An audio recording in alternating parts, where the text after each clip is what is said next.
మీ పిల్లలు క్యాప్సికమ్ తినట్లేదని మీరు టెన్షన్ పడుతున్నారా? ఒక్కసారి ఇలా ఈ ఎగ్ క్యాప్సికమ్ కట్లెట్స్ చేసి ఇవ్వండి. ఇంకా కొన్ని కావాలి అని అడిగి మరీ తింటారు. అంతగా టేస్టీగా మీకు ఇవాళ నేను ఈ ఎగ్ క్యాప్సికమ్ కట్లెట్స్ చూపించబోతున్నాను.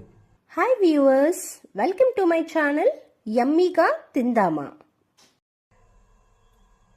దానికి కావలసినవి నేను ఇక్కడ 2 eggs తీసుకుంటున్నాను.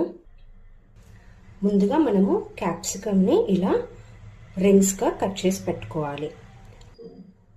మిక్సింగ్ బౌల్లో 2 eggsని బ్రేక్ చేసి వేసుకుందాం.